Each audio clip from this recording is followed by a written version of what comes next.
How the Body Falls, a spoken essay for Charlotte Vincent. London, 13th of January 2015. Charlotte. This is an essay for you. An essay about being held and about falling, about the body and change, about friendship and time and work, about us and what we stand for and have talked about you and who you are and have been, about what connects those 21 years of work, as personal expression, as connective tissue that holds you within a network of other artists and writers and thinkers. Yes, it's about somehow being held. Our encounter came late in my performing life and in yours. We met after each of us had stopped performing, and what we've shared over the past 6 years, as creative partners and as collaborators, is all the richer for acknowledging that loss, because what we share comes directly from our experience as performers, emerging through the triumphs and trials and failings of our bodies into a space we now share as hosts, tentative, confident matrons of the table, a project intended to recognise and connect women artists through conviviality and conversation, and that we hope will take flight and make new kinds of creative spaces. Tables and table settings are close to my heart as well as yours. Coming to the table, making space, setting a place, being invited, being nourished, are such powerful metaphors for women, and metaphors are our trade. When we finally met in 2008, we already knew each other. Paradoxically, you told me then that you knew my 28-year-old body very well. You had learned a part that I'd made in 1984 for the Carrier Frequency, a piece of physical theatre collectively authored by the company I co-founded, Impact Theatre, and which was revived for the millennium by another company, another generation of makers, Stan's Cafe. You learned my steps from watching a grainy video. You held me in mind. You took me on, a fact I still find oddly moving. That show, underscored by the poetry of Rainer Maria Rilke and his reflection on Orpheus, Eurydice and Hermes, poetic thought brought to impact by the writer Russell Hoban, has acted as a baseline, almost, to our working relationship, a source of common understanding, especially about what loss and change mean to us. Our show, Traces of Her, sounded our own experience as performers, within the shadow of that mythical figure, Eurydice, always on the verge of return to the dark, always on the verge of agency, buried, lost, yet clear-sighted in her turn away from the world. In the Carrier Frequency I fall and fall again and again and again into water, out of myself. On one level a metaphor, a symbolic journey, yet by the time we met, we reviewed those endless falls as part of a rhetorical gesture, negating all the pretty performances that we had so consciously rejected. We ran and fell. We carried and strained. We worked to break through to a different kind of performance language. And all the time we were falling, falling, falling away. And tonight this heavy earth is falling away from all the other stars drawing into silence. We're falling now.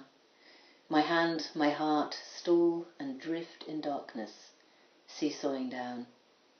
From Fall After Rilke by Robin Robertson.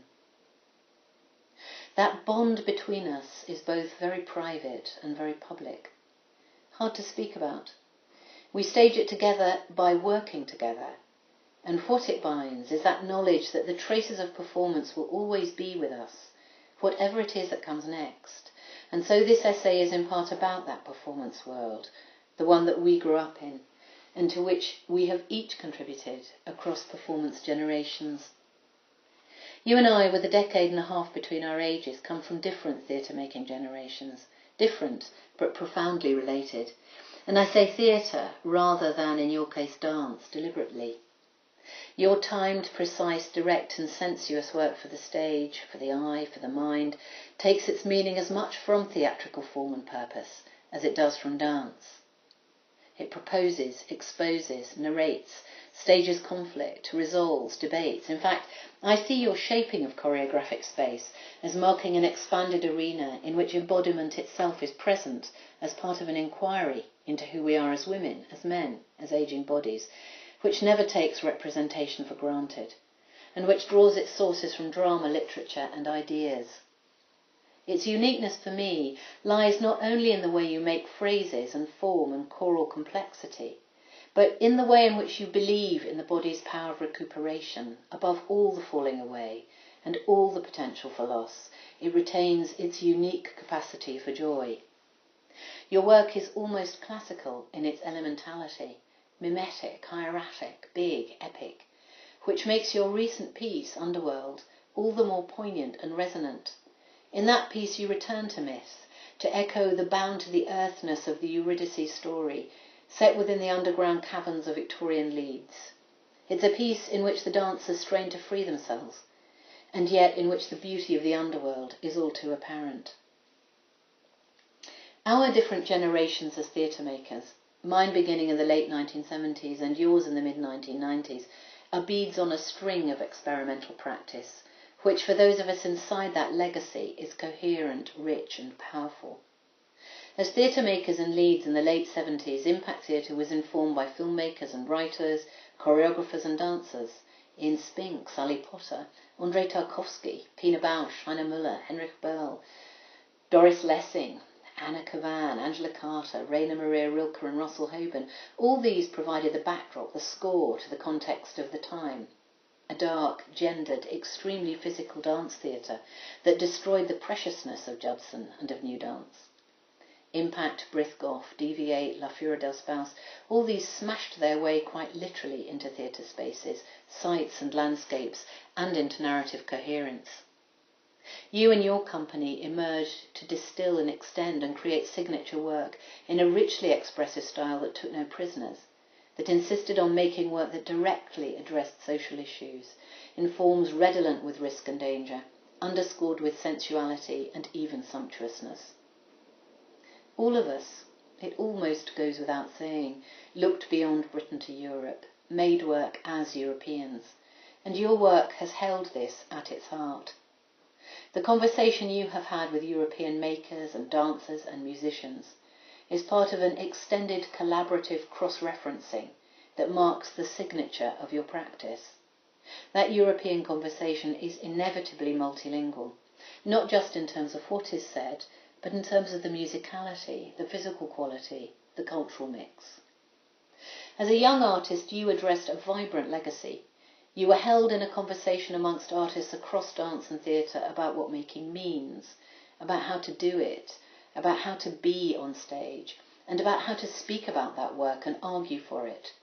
You stepped through that conversation to create your own original work, work that is now itself a legacy of 2 decades and more. A repertoire, a language, an archive, a contribution, a flexible, long-lasting, inventive approach. What makes the work unique, to me, is in part the way you fold into it the conditions of its making and what you think those conditions are. You extend them into society and ask us to remember how we came to be here. For you, conditions are always politicised, but never reduced to their politics. Instead, they take off out of the social. They jump away. They challenge. In your work, the surfacing of the turbulence of desire, the greed for the other, the horror of loss, is expressed through choreographic statements that draw our attention to the way we stand, sit, kiss, throw, fall, and are held. Now, here, today, with all that surrounds us and all the dereliction of our broken world. The first dance theatre I saw was Ballet Rambert and Second Stride. The first directed by Richard Alston, and the second the result of the collaboration between Ian Spink and Tim Albury, with music by Orlando Goff. In the 1970s, Alston had already shattered dance, had already crossed from art to choreography, and Spink and Albury had begun to make work that enabled dancers to move beyond the frame, to think, to act, to express autonomy, to make their humanity present. Everything changed after 1982 and the event of seeing Pina Bausch's company at Sadler's Wells, a series of events that was, I guess, as groundbreaking as seeing the Cunningham Company in 1963 at the same theatre had been for Richard Alston. Bausch was like the return of an expressive dream, a tradition we did not know we had forgotten, but which had been fostered and flowered and buried in the vernacular ordinariness of Judson and American New Dance. Tanztheater had fallen out of fashion. By the end of the 1970s, dance theatre making had become submerged in systems and sequence, duration and repetition. Bausch brought a dark, febrile glamour, and she brought play and story and age and body and decadence. Like the films of Rainer Werner Fassbinder and Werner Herzog, she reintroduced the mythical contemporary, the German tradition, the other, the dirt. Her broken chords, her searching physicality, her bricolage, all of these I see in your work. You broke away too, not held within the constraints of form, but pulling out, straining the body in new ways, jigsawing contact work and physical theatre with expressionism, exercising a precision in figuring a space that could hold, frame, limit and free the performer, channeling tensions, creating dynamics. Music and musicality are central to this vision.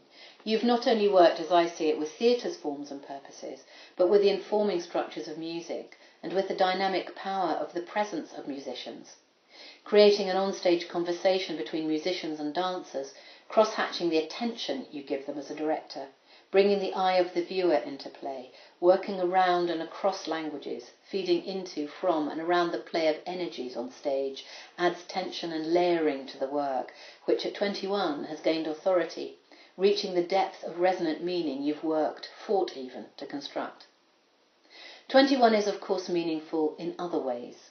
A tongue-in-cheek reference to the keys to the door, the final conferment of adulthood with all its suggested responsibilities. You felt that call to adulthood a long time ago. Since the mid-1990s and your mid-20s, you've been unusually CEO of your own company in effect, artistic director but also its brand marketeer, its advocate, its strategist. The strength to commission, host, produce and enable others has been central.